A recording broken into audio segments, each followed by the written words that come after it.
प्रिय साथियों, आप सभी का हमारे YouTube चैनल पर हार्दिक स्वागत और अभिनंदन है।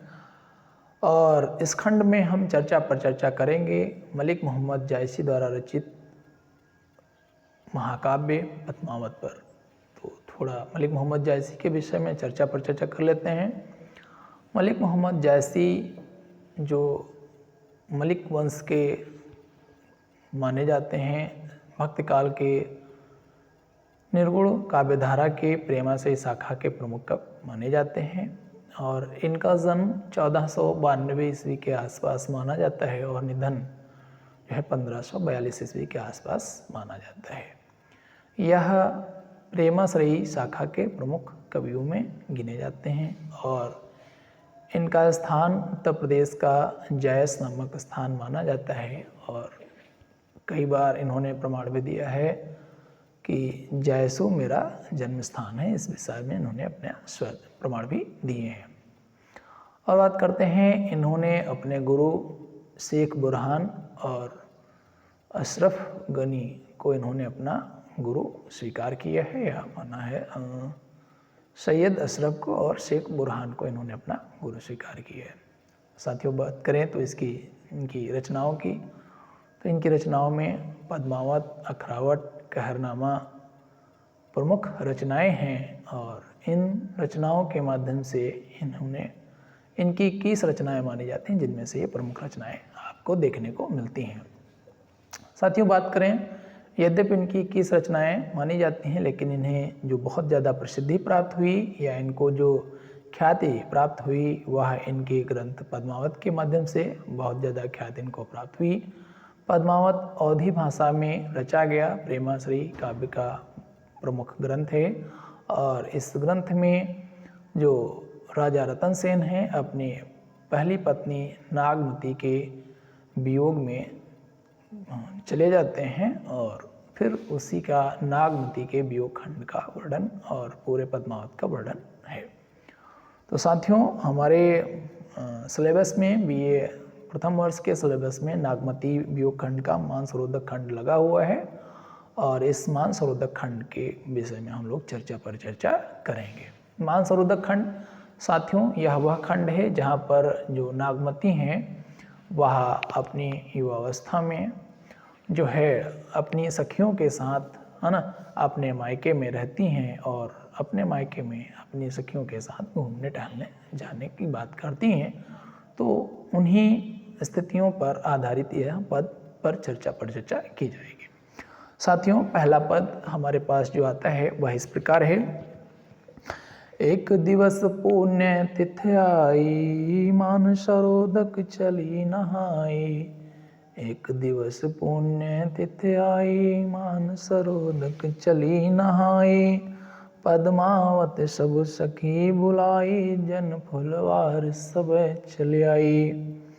कोई चंपा कोई कुंद सहेली, कोई सुकीत करनारस बेली। और कोई सुगुलाल सुदर्शन राती, कोई शोभा कारि बकुचन भांति। और कोई समौल सिर पहुँ पावती, कोई जाही जूही सेवती। कोई सोन जरद कोई केसर, कोई कदम सुरस रस बेली। कोई सोन जरद कोई केसर, कोई श्रृंगार हार नागेश्वर। कोई कूजा सदबर्ग चमेली, कोई कदम सुरस रस बेली। और चली सबे मालति संग, फूली कवल कुमोद। और वेद रहे गण गंधर्व, बास परम मुद आमोद।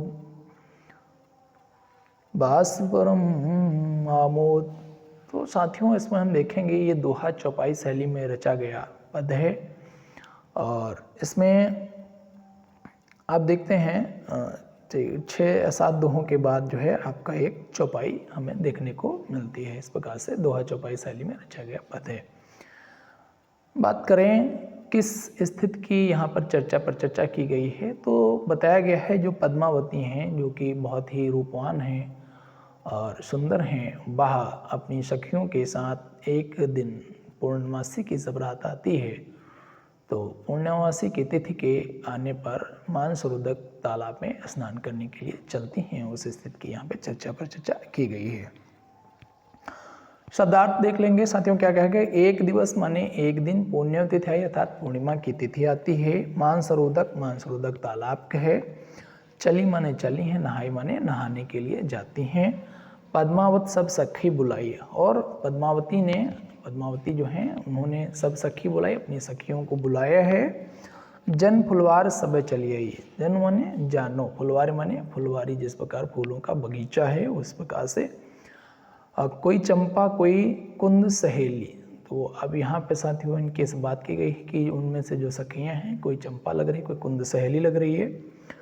तो कोई सुगुलाल सुदर्शन राती, तो इस प्रकार ये हम देखेंगे। सिंगार हार है, कोई नागेश्वर है, तो ये सब बातें बताई गई हैं। बात करेंगे प्रसंग क्या है। प्रसंग क्या है साथियों, इसमें पूर्णिमा के पर्व पर पद्मावती मानसरोवर में स्नान करने के लिए चलती हैं। वह स्वयं मालती हैं और विभिन्न पुष्पों के समान उसके भाव की सखियां फुलवारी के समान लगती हैं। तो स्वयं मालती का पुष्प के समान है, जैसे है ना मालती का पुष्प है, और उनकी जो सभी सखियां हैं जैसे मानो कि फुलवारी के समान उनके साथ साथ चल रही हैं। तो आइए व्याख्या देखते हैं साथियों, क्या बताया गया। एक दिवस पुण्य तिथि आई, मानसरोवर चली नहाई। कि एक दिन मतलब एक दिन पूर्णिमा की तिथि आई है और पद्मावती अपनी सभी सखियों के साथ कहाँ हैं, मानसरोवर तालाब की ओर नहाने की ओर चलती हैं।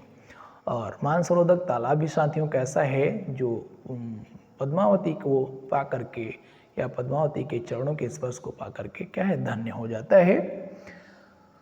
तो क्या कहा गया, पद्मावती सब सखी बुलाई। पद्मावती ने अपने, चूँकि मायके में रहती हैं तो वो क्या करती हैं, योजना बनाती हैं और योजनाबद्ध तरीके से अपनी सभी सखियों को बुलाती हैं। जन फुलवार सबे चली आई, और जब पद्मावती के साथ में सखियां आती हैं तो सखियां ऐसे लगती हैं, ऐसे प्रतीत होती हैं मानो कि पूरी की पूरी बगीचे की फुलवारी ही चली आई है। कोई चंपा कोई कुंद सहेली, और उनकी सखियां इस प्रकार से सज धज के आई हैं या ऐसी सजी धजी हैं जिसमें से कोई चंपा लग रही है, कोई कुंद की कोई सहेली, और कोई सुकेत करना रसबेली, कोई सुकेत लग रही है, सुकेत का पुष्प लग रही है, कोई करना रसबेली और कोई रस की बेली के समान लग रही है। कोई सुगुलाल सुदर्शन राती, कोई जो सखी हैं उनकी कैसी लग रही हैं, गुलाब और कोई सुदर्शन के समान मनोरम। सुदर्शन राती माने मनोरम, सुदर्शन के समान राती मनोरम लग रही हैं। कोई चंपा है ना, सुदर्शन के समान मनोरम। कोई बकावली मुचकुंद के समान विहंसती हुई थी, है ना। तो कोई कहें बकावली बकुचन भांति उनके समान विहसती हुई हैं, अट्टहास कर रही हैं, अर्थात प्रसन्नचित अवस्था में हैं। और क्या है, आगे देखिए क्या कहा गया है। आगे कहते हैं, कोई सुगुलाल सुदर्शन राती, कोई बकावर बकुचन भांति, और कोई सो मौल सिर पहुपाती। कोई जो उनकी सहेली हैं वो कैसी लग रही हैं, अन्य सखियों में कोई मौल सिरी, कोई पुष्पावती, कोई जो जाही, कोई जूही और कोई सेवती के समान लग रही हैं।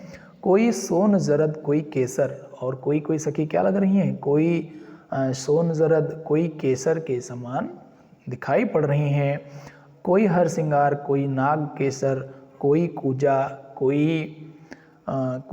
कोई हजारा गेंदा, कोई कूजा कोई हजारा गेंदा के समान लग रही हैं।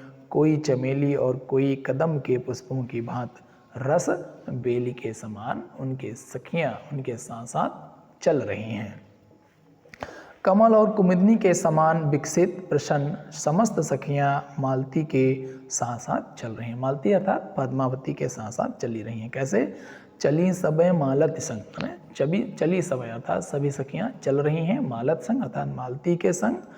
फूल कमल कुमोद, किस प्रकार से, जिस प्रकार से कमल कुमोद फूलते हैं अर्थात प्रसन्न अवस्था में रहते हैं, खिलते हैं, उसी अवस्था में पुष्पों की भांति रस बेलीती हैं, पुष्पों की भांति कैसे विकसित होकर के खिलते हुए साथ साथ चली।